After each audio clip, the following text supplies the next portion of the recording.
Hi there. HBO just released the full and final trailer for House of the Dragon Season 3. I'm gonna break that down, but it's gonna be over an hour long. But before that, I'm skipping ahead to the good stuff by splitting off a few standalone videos on the things that were specifically new even to me. Things that the hardcore fan community that have been scrutinizing every teaser and filming report up to now, these are things that surprised us in the final trailer.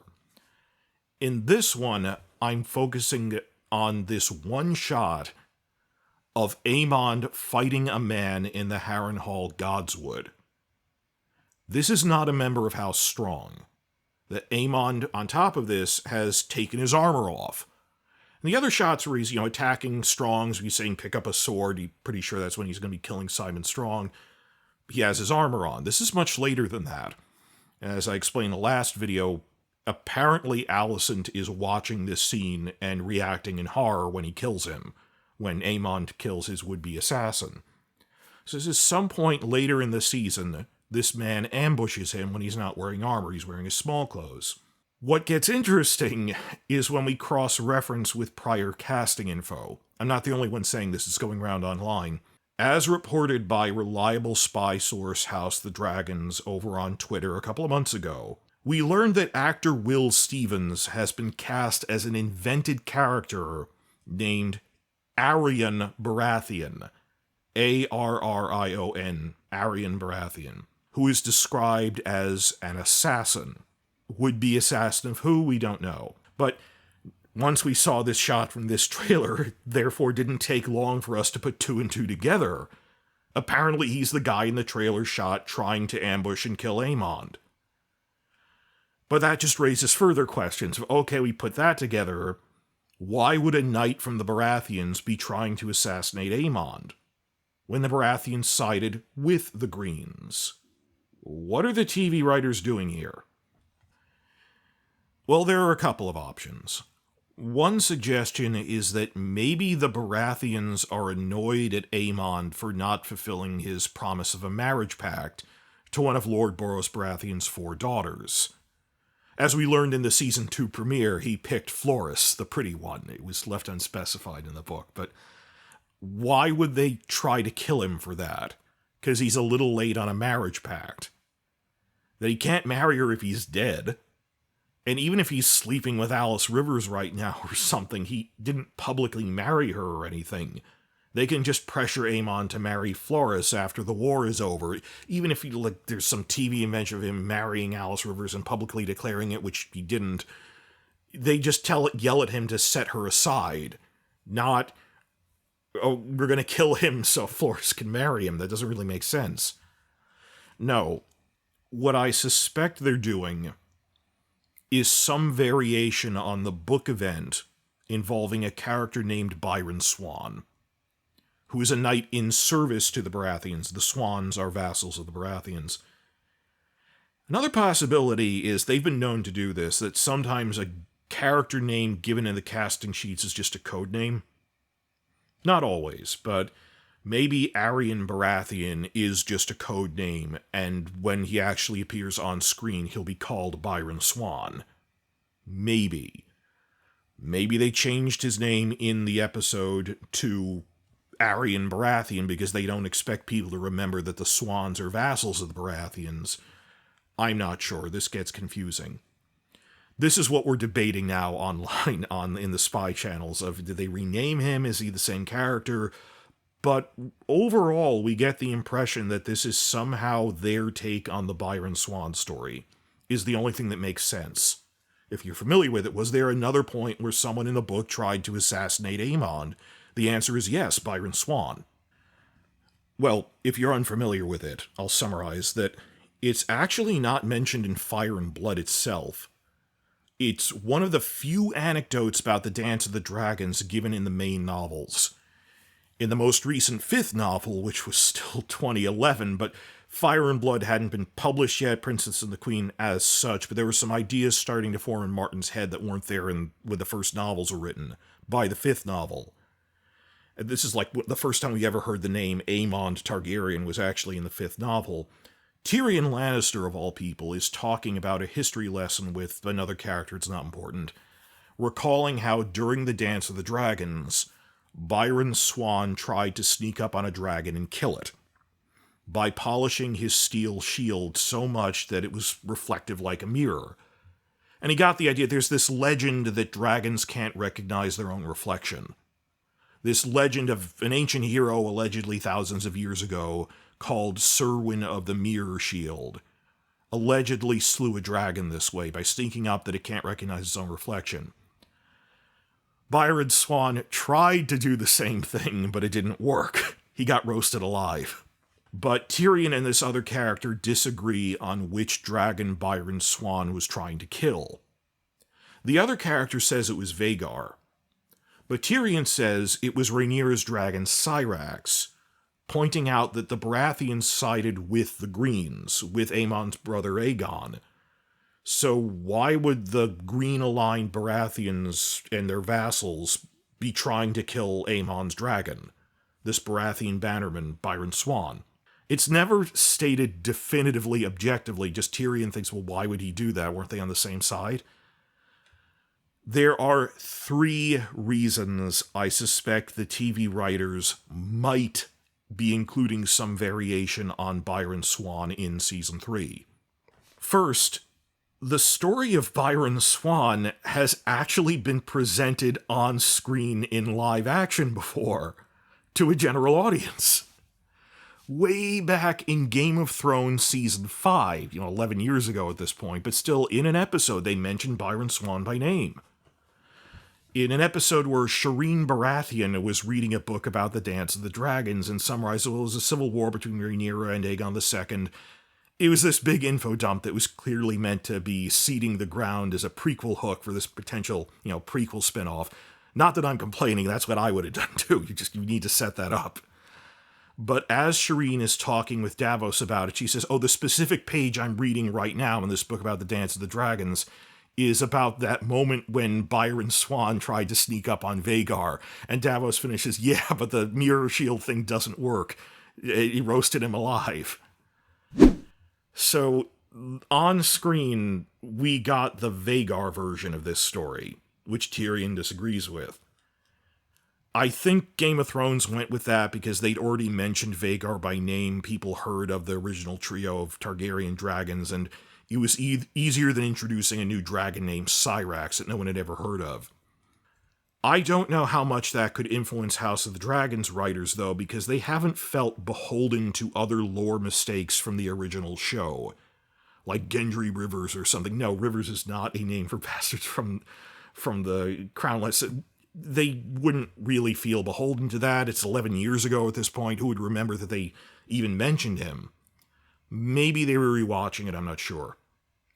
But I have 2 other points. Second one, and I put more weight on this, just getting a feeling about it. Something that recently happened in the first season of A Night of the Seven Kingdoms. Because there might be a bit more coordination between 2 active shows as opposed to a season that aired 11 years ago. That Ira Parker started out as a showrunner on House of the Dragon Season 1. He was handpicked by Ryan Condal to run the second spin-off for Dunk and Egg. They're still in relatively close contact with each other. But remember, what story involving a dragon did we see in A Night of the Seven Kingdoms? Performed by Tanselle and the Dornish Puppeteers. This puppet show story about a dragon with a highly detailed dragon marionette. That was the story of Serwyn of the Mirror Shield. In the first episode, Tanselle was prominently performing as the narrator of This is the Story of Serwyn of the Mirror Shield. Then in episode 3, she took a turn, apparently they take turns, she was actually playing Serwyn with the sword and everything, killed the dragon. This doesn't necessarily prove anything, but they could have done a couple of other things that they didn't need to. They did Florian and Jonquil, which was also in the novella, but they could have just as easily had them performing the story of Aegon's conquest, or the story of Nymeria would be a big one for the Dornish puppeteers. I remember the comic actually was them doing it in the graphic novel adaptation. They might have even done a specific story from the Dance of the Dragons. I was hoping that we'd see, like, 80 years later, memory distorts. Here's, like, exaggerated versions of Rhaenyra and Alicent arguing with each other as puppets or something. I thought they might do something like that.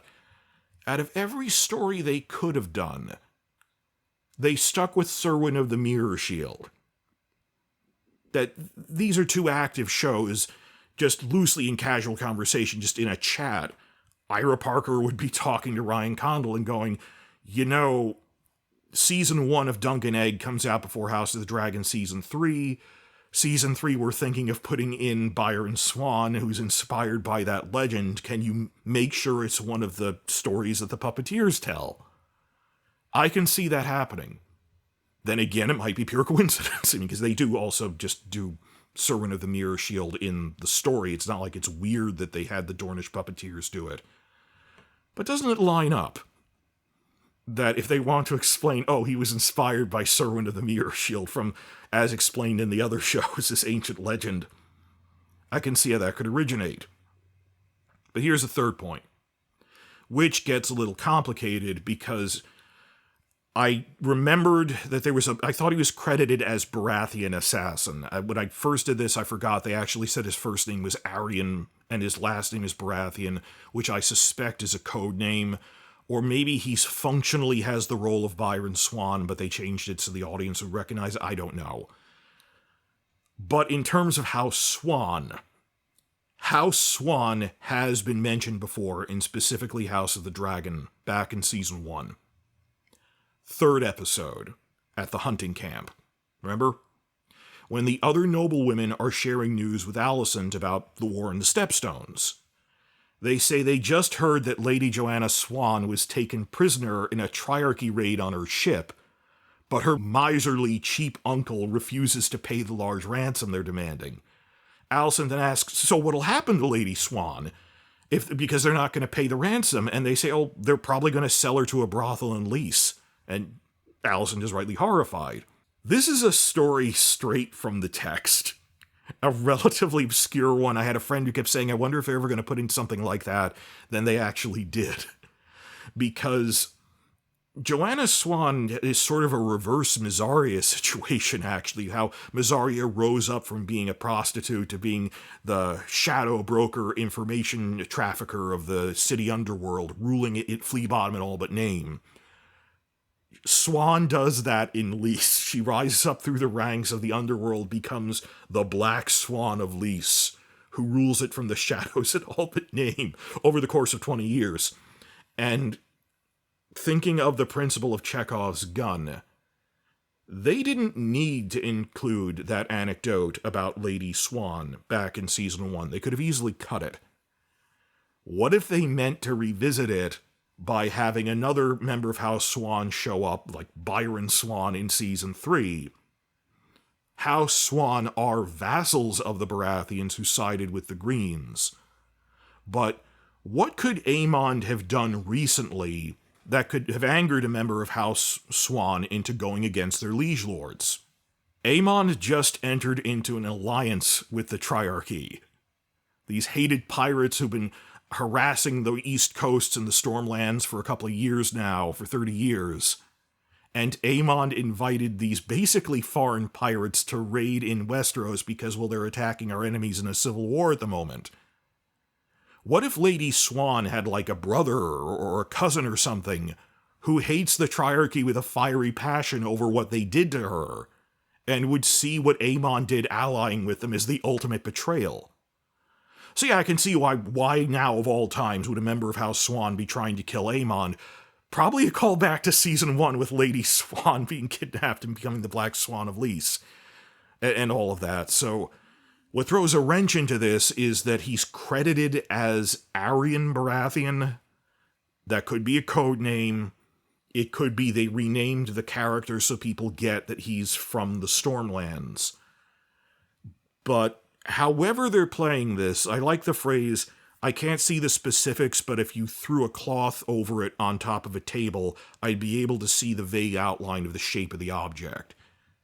Something about Aemond being surprised, visibly surprised. He's not wearing armor, he's wearing his small clothes, it looks like he just woke up, by this guy who's clearly not a strong. It is happening after he massacres the Strongs. It's later in the season because they're wearing winter clothing. Alicent is wearing winter clothing.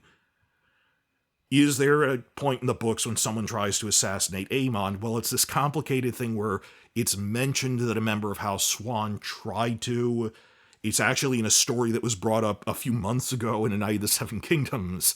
And it was even mentioned by name one of the few times the Dance of the Dragons is talked about in the main Game of Thrones TV series, and they used the Vhagar version.